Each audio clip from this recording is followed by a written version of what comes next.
Maria permaneceu virgem por toda a vida?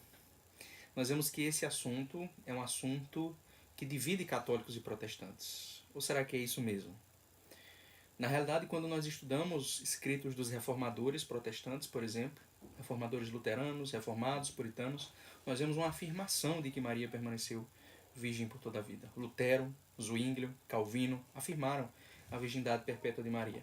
Figuras posteriores como Bullinger, como John Wesley, William Perkins, Teodoro Beza, Francisco Turretini, a segunda confissão helvética, a confissão protestante, afirmam a virgindade perpétua de Maria, que ela permaneceu virgem por toda a vida.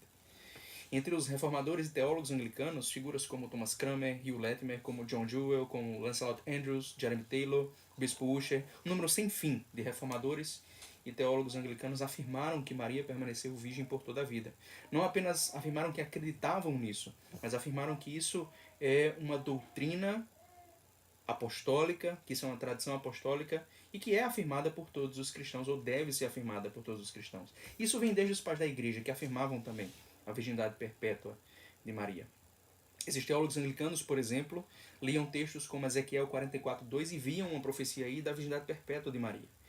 O texto diz: Disse-me o Senhor, esta porta permanecerá fechada, não se abrirá, ninguém entrará por ela, porque o Senhor, Deus de Israel, entrou por ela, por isso permanecerá fechada. Eu via essa afirmação dos pais da igreja e de teólogos assim, e talvez, assim como muitas pessoas que nesse momento assistem esse vídeo, eu pensava, talvez essas pessoas estejam lendo mal a Bíblia. Nós hoje finalmente entendemos a Bíblia. Isso aí seria um resquício do catolicismo que nós devemos abandonar. É só uma tradição que impede de ler a Bíblia. Sendo sincero, eu achava que as pessoas que acreditavam na virgindade perpétua de Maria eram pessoas burras, que estavam com o coração fechado para a Bíblia.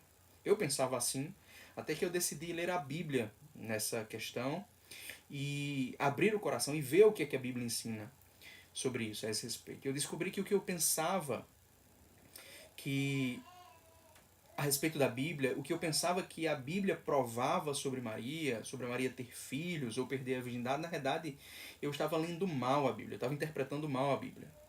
Não é que todas aquelas pessoas estavam lendo a Bíblia errado e eu estava lendo a Bíblia certo. Na realidade, eu é que estava lendo a Bíblia errado.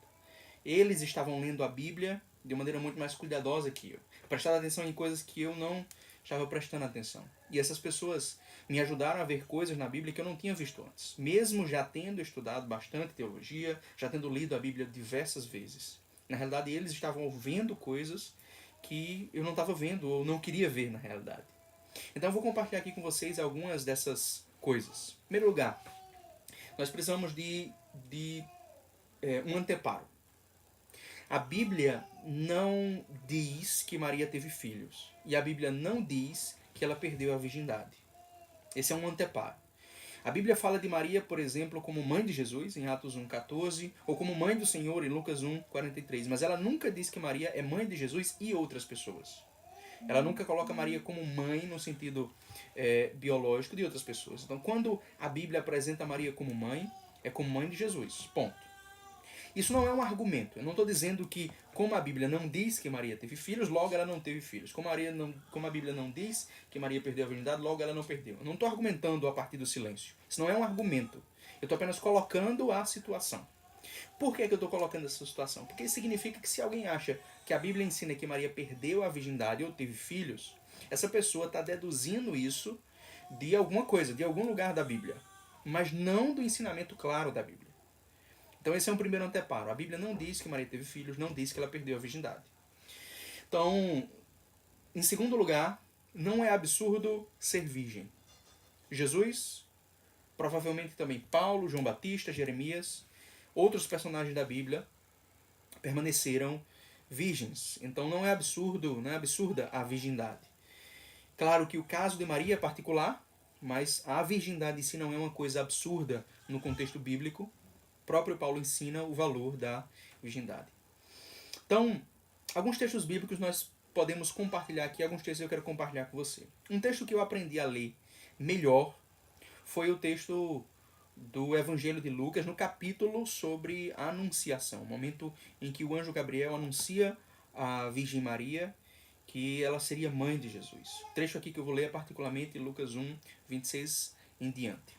Então o texto diz assim: No sexto mês, foi o anjo Gabriel enviado da parte de Deus para uma cidade da Galiléia chamada Nazaré, a uma virgem desposada com certo homem da casa de Davi, cujo nome era José. A virgem chamava-se Maria. Entrando o anjo onde estava, disse: Alegra-te, muito favorecida, o Senhor é contigo. Ela, porém, ao ouvir essa palavra, perturbou-se muito e pôs-se a pensar no que significaria essa saudação.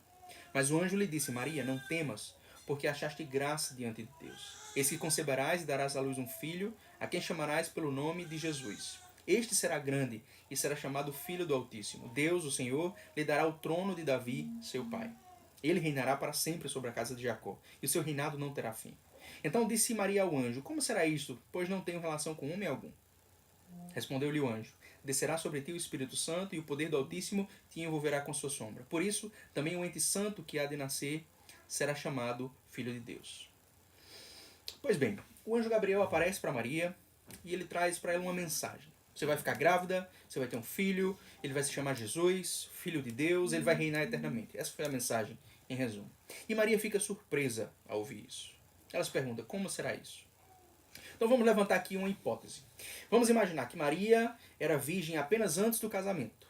Ela teria relações normalmente depois, que é o que as pessoas dizem quando querem negar a virgindade perpétua de Maria. Ela foi virgem antes do casamento, mas depois ela planejava ter filhos normalmente, viver uma vida sexual como qualquer outra pessoa naquele período, naquele momento. Então, ela estaria vivendo conforme o que se esperava na sociedade dela. Então, a virgindade de Maria antes do casamento não tinha nada de inesperado, não era nada de absurdo. Era uma virgindade como a de qualquer outra pessoa. Ela teria filhos depois. Então, a pergunta que nós devemos fazer é: se o plano de Maria era casar e ter filhos normalmente, por que ela ficou surpresa quando o anjo disse que ela teria um filho? Qual é a surpresa se isso supostamente era o plano dela, ter filhos? Ela poderia ficar surpresa com o filho ser o rei de Israel, por exemplo, mas ela não ficou surpresa com isso. Na fala dela, a surpresa não se dá em relação a isso. Ela ficou surpresa com o fato de ter um filho. Se o plano dela era casar e ter um filho normalmente, então o natural seria ela pensar: então a mensagem desse anjo, ele está falando de um filho que eu vou ter com José quando eu casar. Até aí o anjo não disse nada sobre como isso aconteceria. O anjo não disse que vai ser um nascimento sobrenatural. O anjo não disse que esse filho não vai ser filho de José. Várias pessoas na Bíblia, como Isaac e Sansão, tiveram nascimentos anunciados. E o nascimento sempre foi através de uma união normal. Não é porque Deus anunciou o nascimento que seria um filho diretamente dele, que é o que o anjo anuncia e que não surpreende Maria. Ou seja, nesses casos, nessas situações bíblicas, o nascimento se dava através da união normal entre o marido e a esposa. A surpresa de Maria foi de que ela teria um filho. Se o plano de Maria era ter filhos depois, ela não tinha motivos para ficar surpresa. Mas ela ficou surpresa. E ela usa a expressão: como será isso? Pois não tenho relação com homem algum. Então veja, a expressão que Maria usa: não tenho relação com homem algum. Literalmente em grego: não conheço homem. Andra u gnosko. Andra u gnosko. Não conheço o homem. É literalmente isso que se diz. Essa expressão, esse verbo conhecer na Bíblia tem uma conotação sexual desde alguns dos primeiros capítulos da Bíblia. E o que significa isso? Em primeiro lugar, o verbo está no presente. Não conheço homem. Existe uma diferença entre dizer, por exemplo, eu não comi carne, eu nunca comi carne e nunca comi carne alguma. Quando eu digo essas expressões, quando eu uso essas expressões no passado, estou dizendo apenas algo que aconteceu até ali. Não comi carne, nunca comi carne alguma. Algo diferente acontece quando eu digo não como carne. Se alguém me oferece uma carne, eu digo não comi carne, nunca comi carne alguma. Isso não significa nada. Mas se alguém me oferece carne e eu digo eu não como carne, na realidade o que eu estou dizendo é eu não como e não comerei. Ou seja, existe em mim uma determinação a que aquilo ali permaneça sendo a realidade. Significa que eu estou determinado a não fazer aquilo. Por exemplo, na Bíblia, quando se diz que Deus não faz acepção de pessoas. Quando eu digo Deus não faz acepção de pessoas, o verbo está no presente. E esse verbo no presente, Deus não faz, esse presente não indica apenas algo que está acontecendo ou que acontece nesse exato momento. Quando eu digo Deus não faz acepção de pessoas, o que eu quero dizer é Deus nunca fará acepção de pessoas. Quando eu digo eu não como carne, o que eu quero dizer é eu nunca comerei carne. E, nesse momento aqui, quando Maria diz eu não conheço homem, o que ela quer dizer é eu nunca conhecerei homem. Então a pergunta dela é como é que será isso? Como é que eu vou ser mãe de um filho? Como é que eu vou ter um filho se eu nunca vou conhecer homem algum? Essa é a pergunta que Maria faz. Ou seja, ela não está dizendo apenas sobre algo do presente, mas algo também que diz respeito ao futuro. Então, algumas traduções protestantes até mudam um pouco o texto aqui. Colocam um verbo no passado, acrescentam algumas palavras, mas literalmente a expressão de Maria é eu não conheço o homem. Como é que isso vai acontecer se eu não conheço o homem? Então, quando eu vejo que Maria está dizendo no presente eu não conheço o homem, é natural a surpresa dela. Ela era uma pessoa determinada a não ter relações sexuais. Nunca. Então, por isso ela pergunta ao anjo, como é que isso pode ser se eu nunca vou ter relações sexuais? Como eu vou ter um filho se eu nunca vou ter relações sexuais? Ou seja, o versículo 27, voltando do 34 para o 27, que chama Maria de virgem duas vezes, tem um sentido diferente. O texto diz o seguinte, a virgem desposada com certo homem da casa de Davi, cujo nome era José. A virgem chamava-se Maria. O texto chama Maria de virgem duas vezes. Uma virgem desposada com certo homem, a virgem chamava-se Maria. O sentido dessa expressão virgem aqui não significa simplesmente uma pessoa que nunca teve, até aquele momento, relações sexuais. Não é apenas uma pessoa que ainda não teve relações sexuais. É uma pessoa que consagrou a sua virgindade a Deus. Ela fez um voto, como lá em 1 Coríntios 7:34. O texto diz, também a mulher, tanto a viúva como a virgem, cuida das coisas do Senhor, para ser santa, assim no corpo como no espírito. Aí a expressão virgem quer dizer uma consagração, a virgem que é consagrada ao Senhor. Para Maria, o casamento foi só uma forma dela ser protegida naquela sociedade. Mas ela, na realidade, era uma virgem consagrada e por isso jamais ela teria relações sexuais. Então, todos os cristãos concordam que, baseando-se, por exemplo, em Mateus 1:25, Maria permaneceu virgem durante a gestação. Isso aí todos os cristãos concordam. Mesmo os que negam a virgindade perpétua de Maria, concordam que Maria permaneceu virgem durante a gestação, durante os 9 meses. Mesmo já estando com José. A pergunta é, por que ela permaneceu virgem durante os 9 meses? Ela não tinha nenhum propósito até ali. Por que ela permaneceu? O anjo, quando eu digo até ali, me refiro ao texto. O anjo não disse a ela, durante a gestação, não se una, permaneça virgem, não deu nenhuma orientação a ela. Então, qual era o propósito pelo qual Maria permaneceu virgem também durante aqueles 9 meses já com José? Essa é uma pergunta séria. Ela não tinha nenhum motivo para permanecer virgem, a menos que ela fosse uma virgem consagrada. Então algumas pessoas dizem, não, ela permaneceu virgem durante esses 9 meses para cumprir a profecia. Certo, mas qual é o propósito dessa profecia? Se você interpreta a profecia assim, qual é o propósito pelo qual ela permaneceria virgem durante aqueles 9 meses? Então, diante disso, outros textos devem ser lidos de outra maneira. Então, se Maria foi virgem, isso significa que ela só teve um filho, Jesus. Então, João 19, do 26 ao 27, um trecho muito interessante, nos fala disso. Cristo estava sendo crucificado, né? Cristo estava na cruz. E naquele momento, tínhamos ali o discípulo a quem Jesus amava, que nós identificamos como João, e Maria. Eram algumas das pessoas que estavam ali próximos a Jesus, vendo, contemplando a crucificação. E chorando, né, naquele momento. Então, João 19, do 26 ao 27, Cristo vê o discípulo amado, Cristo vê Maria e diz, mulher, eis aí o teu filho. Algumas traduções protestantes engolem esse artigo. Dizem, mulher, eis aí teu filho. Literalmente o que Cristo diz é, mulher, eis aí o teu filho. E a Maria, Cristo diz isso a Maria, né? Mulher, eis aí o teu filho. E a João, o discípulo amado, ele diz, eis aí a tua mãe. O que é que Cristo estava fazendo ali? Maria não tinha quem cuidasse dela, não teve até ali quem cuidasse dela. Seu filho estava morrendo, José, morto também já. Então Maria estava sozinha no mundo. E o que Cristo está fazendo ali é cuidando daquela viúva. Cuidando daquela mãe que não tem mais um filho que cuide dela. Então Jesus responsabiliza João de cuidar de Maria. Então João é feito naquele momento filho de Maria. A partir daquele momento, Maria passou a viver na casa de João. O que mostra que José já tinha falecido, inclusive, mas mostra também que Maria não tinha nenhum filho que cuidasse dela. Então ela passou a conviver entre os discípulos, como a gente vê em Atos 1,14. O interessante desse texto de Atos 1,14 é que esse texto se refere a Maria, a várias pessoas na realidade, mas a Maria, mãe de Jesus, e com os irmãos dele. Ou seja, aqui não se diz que Maria é mãe dessas outras pessoas. O texto podia muito bem dizer Maria, mãe de Jesus e dessas outras pessoas. Mas na realidade o texto separa. O texto separa Maria e esses irmãos de Jesus. Maria, mãe de Jesus, e com os irmãos dele.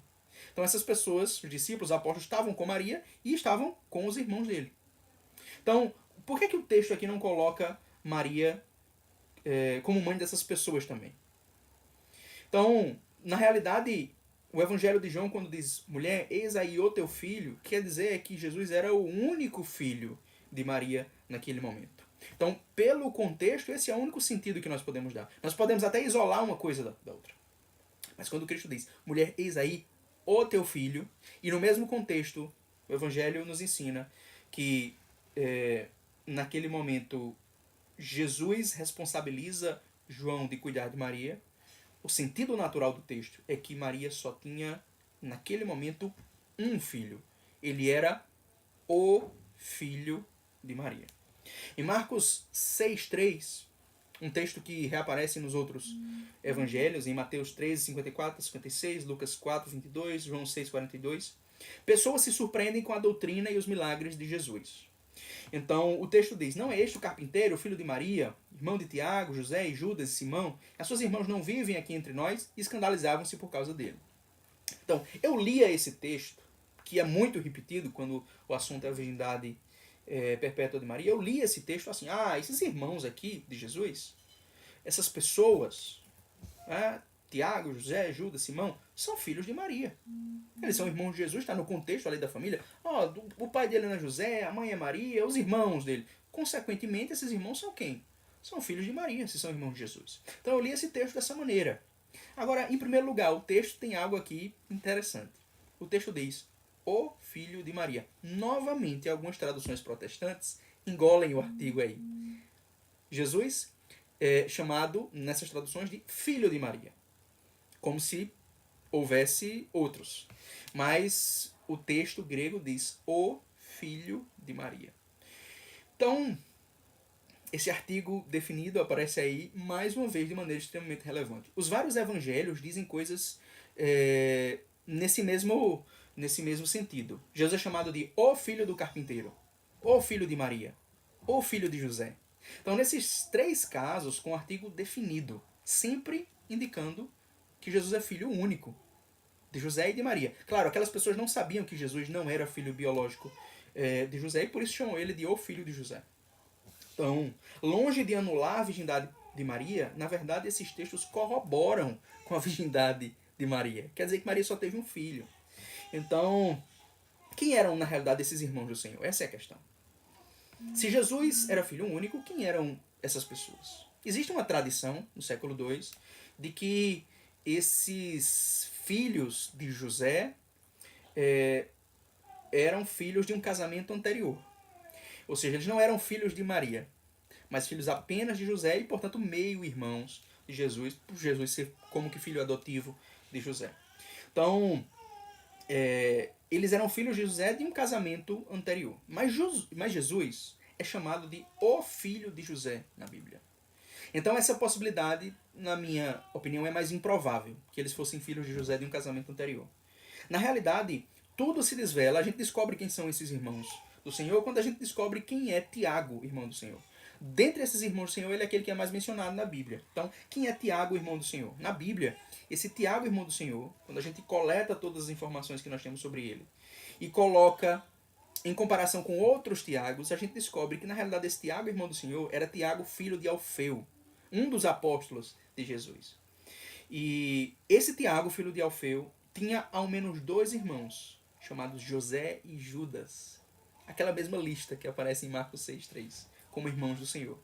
Não aparece o nome de Simão na Bíblia como um dos irmãos dele, irmão no sentido biológico, mas esse Tiago, filho de Alfeu, tinha 2 irmãos, José e Judas, aquela mesma lista. Então, isso significa que ele não era irmão de Jesus no sentido de ser filho dos mesmos pais. No mundo semítico, como os avós, bisavós, etc., são chamados de pais e mães, não existia a palavra avô, bisavô, etc., apenas a palavra pai e mãe. Né? Então, qualquer antepassado seu era chamado de pai ou de mãe. E por isso, se aquela pessoa é chamada de pai ou de mãe, qualquer descendente dele é chamado de seu irmão também, usando a mesma palavra, tá? Tanto em grego quanto em hebraico é usada a mesma palavra que é usada para um irmão biológico. Não é uma palavra diferente em grego e em hebraico. A mesma palavra é usada. Quando se refere, claro, a um contexto semítico. Então, se isso for assim, se Tiago, irmão do Senhor, é Tiago, filho de Alfeu, não de José nem de Maria, se os irmãos eram parentes de Jesus, primos de Jesus, então as pessoas que conheciam Jesus não sabiam da existência de nenhum irmão biológico de Jesus. O mais próximo que eles conseguiram chegar eram pais e primos, não irmãos diretos. Logo, na realidade, essa referência a Tiago como irmão do Senhor se converte num indício de que Cristo, na realidade, não tinha irmãos biológicos. Então, tudo isso nos leva a uma reflexão sobre a virgindade.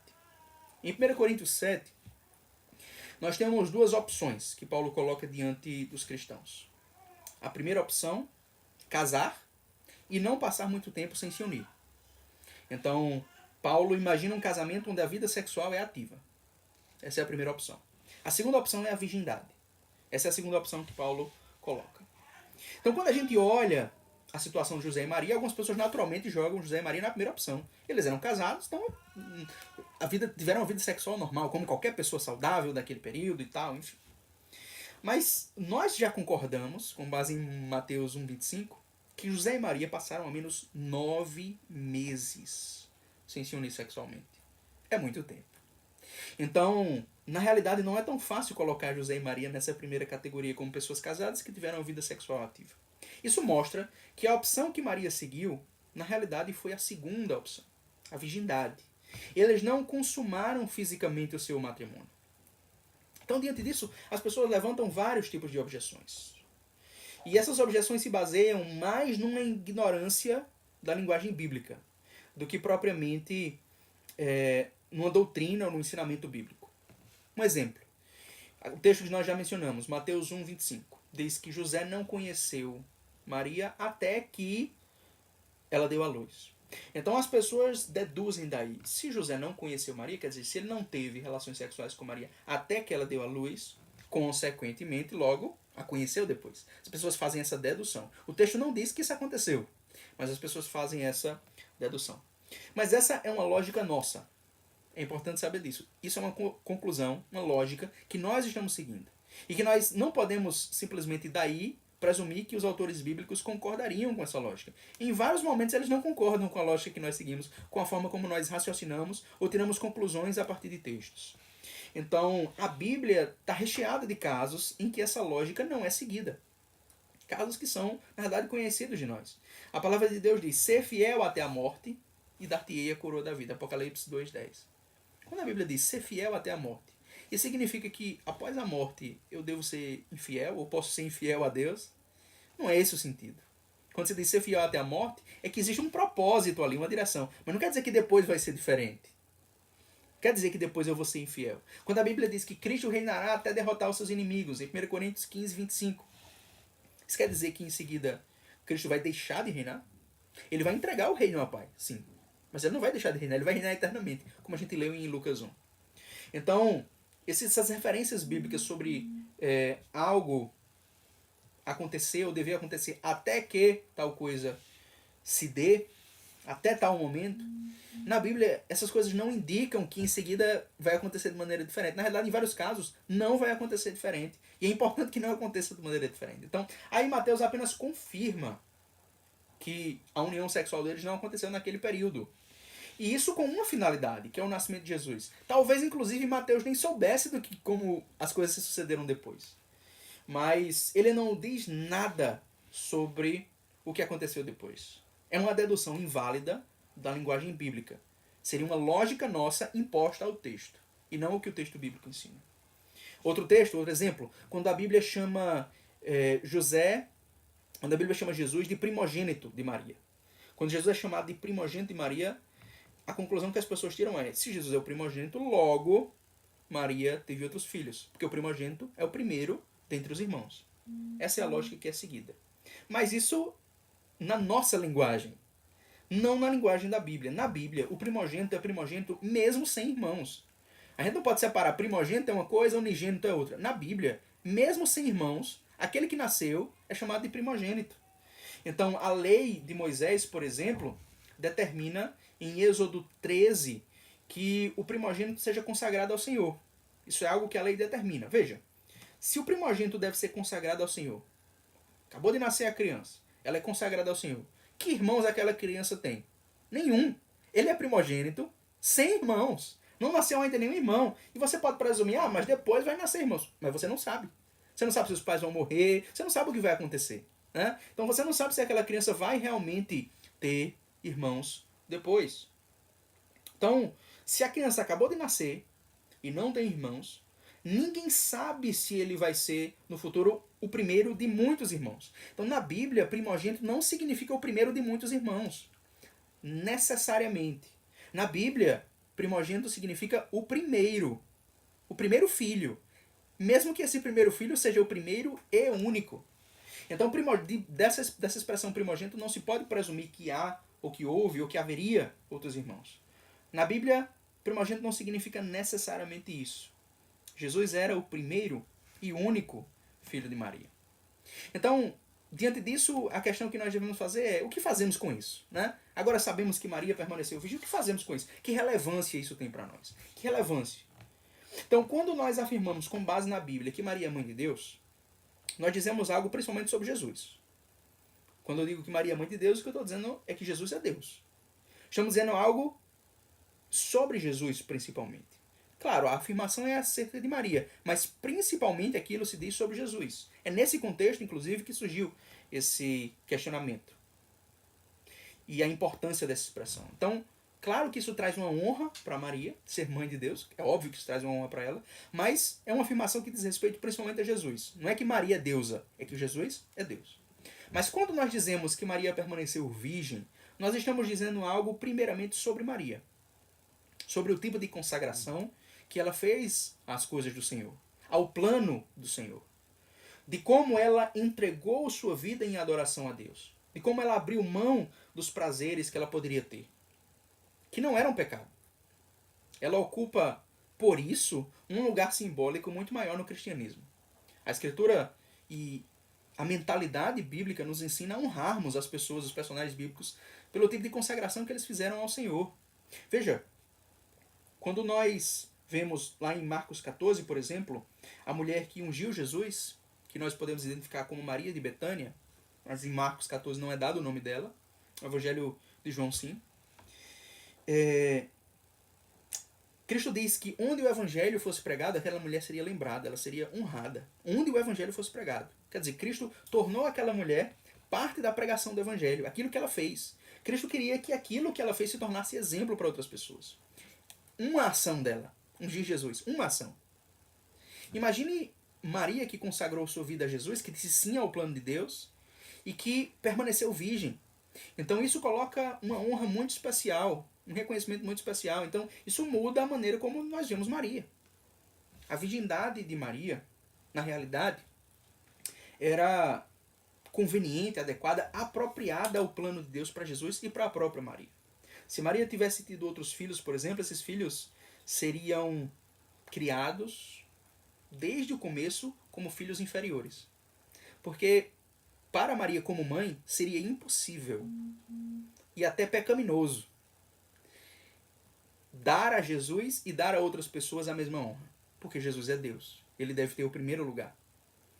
Então, se Maria tivesse tido outros filhos, isso criaria uma contradição no ambiente familiar. Isso não seria conveniente. O mais conveniente é que realmente ela só tivesse um filho.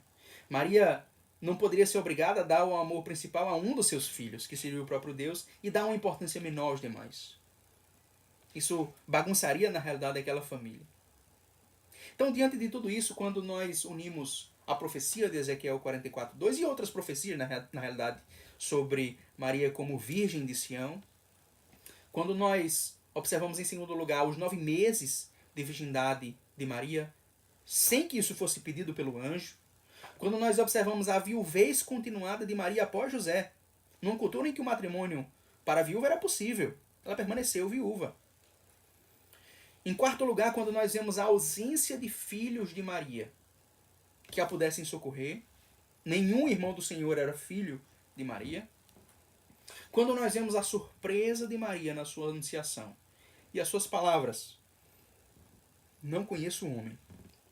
A melhor maneira de explicar tudo isso, e várias outras coisas, na verdade a única maneira de explicar tudo isso, é reconhecer Maria permaneceu virgem. Ela tinha um voto de virgindade a Deus. Então nós devemos colocar a nossa fé nessa melhor opção. Nessa melhor interpretação dos textos bíblicos. Na interpretação que é a mais razoável, mesmo que seja uma coisa incomum, na realidade, uma coisa única. Ao longo dos séculos, os cristãos das mais diferentes tradições afirmaram a virgindade perpétua de Maria. Pais da igreja, reformadores, mesmo cristãos, como ocidentais e orientais, sem comunhão entre si, afirmam e afirmaram a virgindade perpétua de Maria.